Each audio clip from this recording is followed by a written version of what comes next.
You're back on the Business Roadshow now with sustainability, a huge requirement these days for businesses. Some companies are being accused of greenwashing. Now, this afternoon, we take a closer look at the environmental, social, and governance, or ESG, situation in Southeast Asia and the Philippines, and how one organization is verifying the legitimacy of ESG claims. We're joined by Benjamin So. He's the founder and managing director of the group Stax. Benjamin, welcome to the Business Roadshow. Thank you very much. Happy Friday. All right. First, tell us maybe, give us a bit about the ESG situation in Southeast Asia right now. Are you seeing more corporates bannering ESG efforts? Absolutely, because you see the regulations around the region have started to be enforced. Singapore, Hong Kong, Australia, Malaysia, Thailand, and of course the Philippines have already started to implement mandatory ESG reporting. In Philippines, for example, the SEC has already clarified that 2025 is when listed companies have to submit a standardized sustainability format report to the SEC. Okay, here's what's interesting. We hear a lot of ESG chatter all over in a lot of organizations here in the Philippines, but fact remains, and it's a sad reality that some of these companies are just doing the ESG now for public relations purposes, for stunts, and this is where you come in. You are on the lookout for corporates or companies or organizations that are greenwashing. Tell us about this effort from your end. I think there are two things that we're doing here. So you correctly pointed out that there are some companies that have already furnished certain data or reports or claims. That's where we will verify those data, based on those things that we have been able to pick up from the public domain, based on the certificates that we can find, and of course, the data that we are able to retrieve from various analytics. That's one part, right, to be able to try to prevent greenwashing. On the other hand, I think we also play a role in trying to prevent greenwashing, which is also something new whereby, many companies do not know where to start. They rather keep quiet, hence hushing, keeping it quiet because they do not know what to do. So I think one thing that we also want to do is to be able to enable companies to now be able to have something that they can reliably claim, based on creating data according to the right standards. And that is where you come in. This is what you do at Stax. Tell us a bit about your experience in the past few years guiding a lot of these corporates and companies. Yeah, so a lot of companies that are doing this maybe for the first time, and we want to be able to help them understand that this is really not as complicated or as mysterious as it may seem like. A lot of the ESG requirements, for example, carbon accounting, that's where you are really talking about, operational emissions, whereby your energy consumptions, your waste and water consumption could actually be converted into a number that is scientifically a formula. And that's all we need to do to be able to take this data, calculate it, and convert it into an emission that is automatically produced. And that is already enough to enable most companies. And that is something that we actually do for free. We do for free to allow many companies below a certain size to be able to start generating their first carbon accounting report for the first time that could be useful in the supply chain. All right. Benjamin, beyond this being a mere scorecard, we know that ESG is now part of Sustainable Development Goals. This is not something that is proposed to organizations. It is something that they must comply with. It also requires governments to craft policies to push this. What gains are you seeing now in terms of government or policy-making bodies pushing the ESG agenda?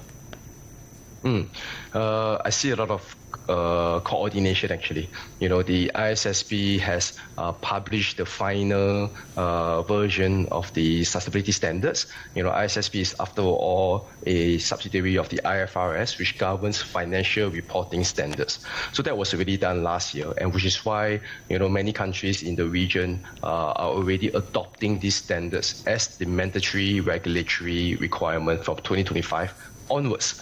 Now, if they are launching it in 2025, it also means that companies need to start doing something today. And this is actually very commendable because now we have many different countries adopting a common standard. And besides that, in ASEAN, we also have the ASEAN taxonomy, whereby, that actually aligns the way where, what is green and what is not is being well defined now across the region.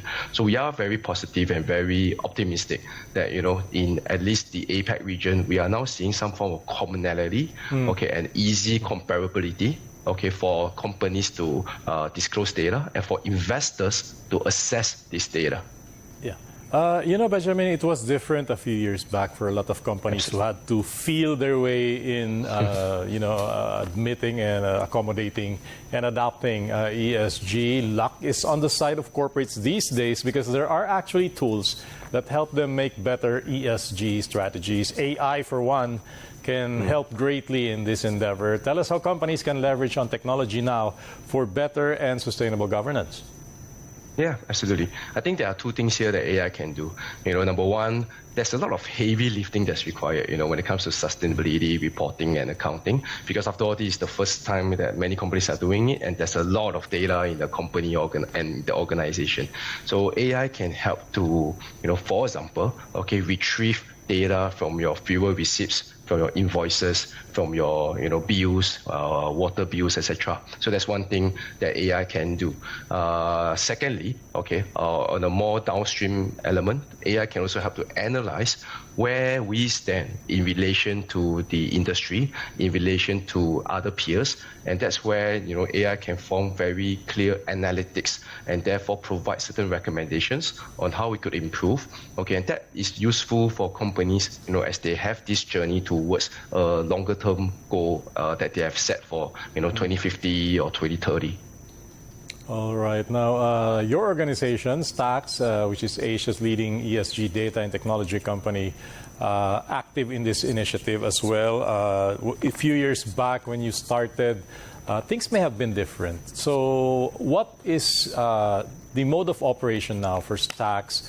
How different an organization are you from when you started? I think now it has been very clear that the organizations that we are working with, they are not just doing something just for compliance purposes. We mentioned a lot about regulations coming up right now, but a lot of these companies already knew this a few years ago.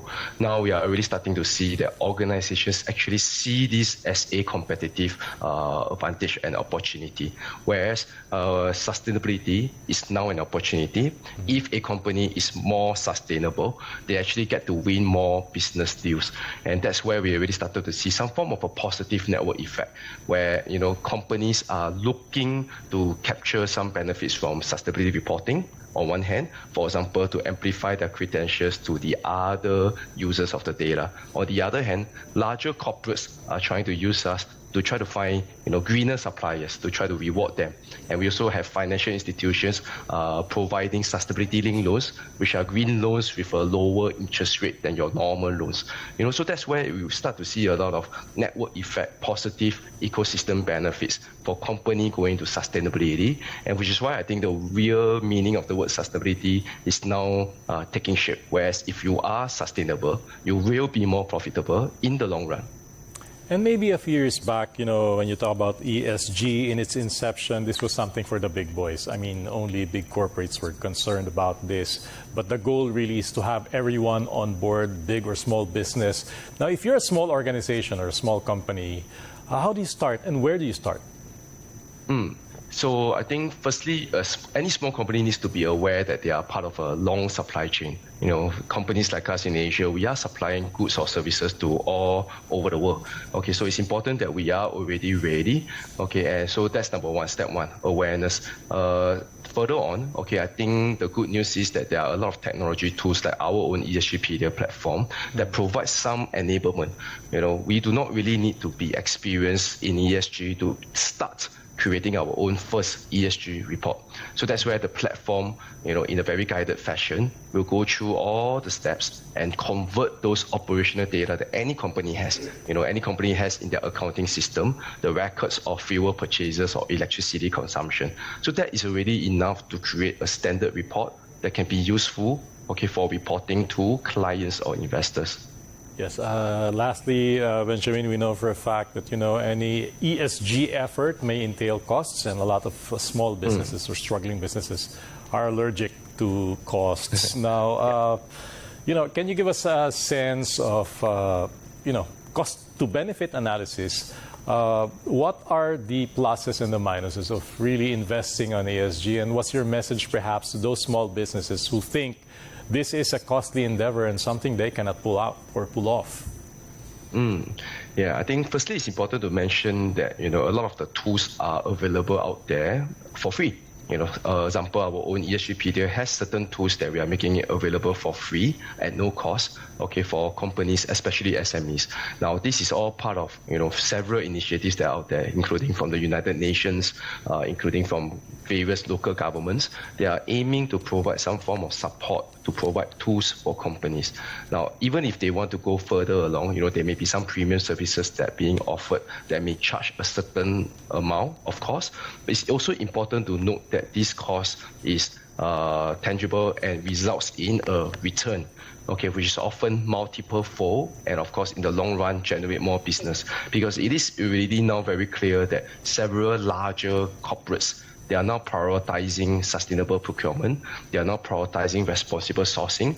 And even consumers like you and me, many of times we are now able to compare between brands which are more green or not.